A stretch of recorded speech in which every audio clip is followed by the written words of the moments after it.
Hi guys, welcome to my YouTube channel. My name is Ipa Eugenia, your international relations lecturer online, and today we're going to be talking about one of the most important theories of international relations, known as the realist theory, or better still, realism.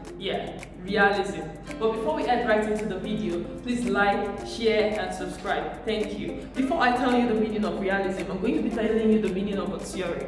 In global affairs, situations are explained through different methods and perspectives, but I tell you solemnly, one of the best ways to explain global affairs are through theories. And these theories, what are they? They are a set of ideas, principles that are postulated by individuals or a group of people to explain or understand a particular event or situation better. These theories can be used to predict future occurrences, and they are most times drawn from facts, that is, situations that have happened. Once upon a time, the world wanted to live in peace. That was after World War I. The casualties were too much. They could not take it anymore. They were like, what can we do? They established the League of Nations. That is a league that will promote peace, a league that will make the world one nation. There is no Fire Nation attack. The Earth Kingdom, water, fire, and air were living in harmony. Then realism was not a popular theory, or still, realism was not an interesting theory. It didn't really exist because everybody believed that the League of Nations was going to bring peace and harmony to the world. But human interest and selfishness sets in again, and the Fire Nation attack. World War II came in, and with the outbreak of World War II, realism became the best theory that can be used as a then and even till now to explain global affairs or the situation in the international system. With the breakout of World War II, the interest of man, the selfish nature of the state representative, and the selfish nature of the state became very obvious. And we're going to be discussing it further. So before this World War II, you ask yourself, but was there anything like realism? Yeah, there was realism, but it was not given the name realism. The thoughts and the theory existed, but there was no name on it. For example, we had scholars like Thucydides when he wrote about the history of the Peloponnesian War. We had Mao Zedong when he wrote about the Gulf War, and we had Niccolo Machiavelli where he wrote about the stinginess of a prince. Now, the realist theory is the best theory that helps you explain the reality of global affairs or the reality of the international system. It doesn't look at morality or man by nature is very good. It doesn't look at the fact that why did this happen? It doesn't look at what can we do. It focuses on the situation at that point in time. What is happening and what is the motive for this current event or this current situation. So in the simplest form, you can say realism is a theory that helps explain the reality of the international system at a particular point in time. Now, to understand realism better, instead of us just talking, I broke it down into 4. So we have 4 major postulations of the realist theory. Number 1, selfish human nature. Number 2, state-centrism. 3, survival and interest. 4, power and anarchy. Now we're going to be explaining it one by one. First postulation, the selfish human nature.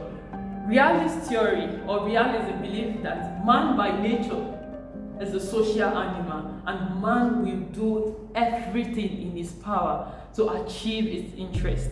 Now, why is this important? I thought global affairs, we're talking about states, we're talking about country. Why is the nature of man so important? States are led by representatives, and these representatives are individuals, and most of the time, the attitude of that individual tends to rub off on the state, because the way the person makes his personal decision most times affects the way he makes the decision for the state. The way he draft out his plan most times affects the way the plan of the state is being drafted out. So it believes that by nature, man is a social animal and man will do anything to achieve his goal. So this character of a human is adopted by the state. Hence, the state is also selfish and will pursue its goal with everything it has. That's the first postulation of the realist theory. the selfish human nature. And you can link it to the story of the prince written by Niccolo Machiavelli, because for him, he feels the prince should be a leader who can even use deception to achieve his goal and his aim without thinking of whoever is hurt in the process. So that's that about human nature. The second postulation of the realist theory, which we'll be talking about today, is state-centrism. To realism, the state is the central focus of the international system. And in case you're confused, when I'm talking about states in global affairs, I'm also referring to countries. The state is the central focus. Even when individuals represent the state, you don't come as Donald Trump, neither do you come as Tinubu. You're coming as the United States of America, or you're coming as Nigeria. That is what the realist theory believes in. You don't come as an individual, you come as the state. The realist theory sees the state as three types of actor. 1, the principal actor. 2, the rational actor. 3, the unitary actor. The principal actor in the sense that it is the first contact in every relation. You don't come as an individual, you come as the state, like I said before. 2, it is a rational actor in the sense that the state has to think, because any decision the state is making is affecting thousands or millions of people. So the state has to think rationally and be logical with making every decision. It should make decisions that will benefit its citizens and not go against them. And finally, it sees the state as a unitary actor, that is, come one, come all. One representative representing the whole country. When you're talking about unitary, I mean something that is like in uniform, representing all, speaking with one voice. That's what the realist theory view the state as. So the state is the major actor. It doesn't consider international institutions or the representative they send. They see you as the state. Nothing like international institutions to promote peace. No, realism doesn't lie. Realism goes straight to the point and talk about what is happening at that point in time. Another postulation of the realist theory we'll be talking about today is survival and interest. Just like the world, the survival of the fittest, states take this very important. Each state in the international system or in relation with another state is seeing how to outshine the other, how to prove that it's more powerful than the other. In international system, survival is key. Just like how human beings struggle for food, water, and shelter, states have their goals and their interests, which they protect it with everything they have. They protect this interest with everything they have. They don't even think about it like, let's just leave this one. They protect their interest with everything they have. Survival is key. The international system is like an evil forest. And when you are thrown into the evil forest, you think of how to survive through any means. You try to come out alive. That's if you come out alive. So states in the international system fight for survival and they protect their interest with everything they have at all costs. And the next point we'll be talking about is anarchy. The next point we'll be talking about is anarchy.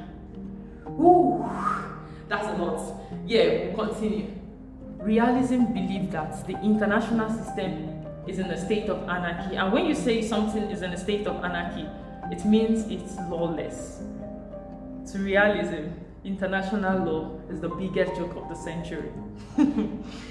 International law is the biggest joke of the century because it believes the international system is lawless. There is no law that is guiding the behavior of states. Even when there are laws that are guiding the behavior of states, if you are powerful enough, this law does not cover you. Only states that are less powerful are subjected to this law. So it believes in the anarchic nature of international system. And where there is lawlessness, anybody can behave the way they want. That is to say, states in the international system behave any way they want. They go all out, doing all what they want without thinking of the repercussions of the law that have been written down in their charter or in their book. In the state of lawlessness, you do everything to protect what you have. You do everything to get what you want without thinking of the other person's feeling or how it's going to hurt your partner. No, it's a lawless nation. Just imagine, for instance, Nigeria was lawless. Just think about it. Even with the laws, you see what's happening. Then without the laws, what will happen? That's how the international system is. In a state of lawlessness. And in a state of lawlessness, there is chaos. In a state of lawlessness, there is deception. And everything you do is to protect your own interest and not the interest of another person. It's none of your business. So finally, one of the most important and the final postulation of realism is power. Power. Controlling others either through the threat of sanction. Power, controlling others either through the threat of sanction. Power is very important in the international system. This has to do with your capabilities. And when we're talking about power in the international system, your capabilities is not just one.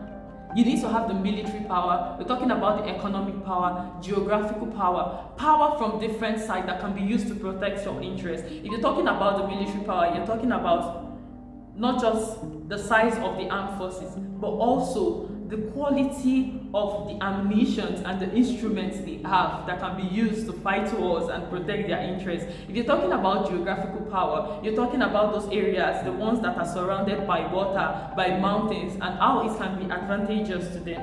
If you're talking about economic power, how rich the country is. Thinking about this, I'm just thinking about China. So realism is the old laws, but it's one of the most important theory of international relations because it doesn't try to sugarcoat events and how they happen. It says it's how they are and how they it says exactly how it is and the motive behind the action. If you enjoyed watching this video, please like, share and subscribe. And if you have any question, please put it in the comment section. Any topic you want us to treat, please put it in the comment section. Thank you and see you in our next video. Bye.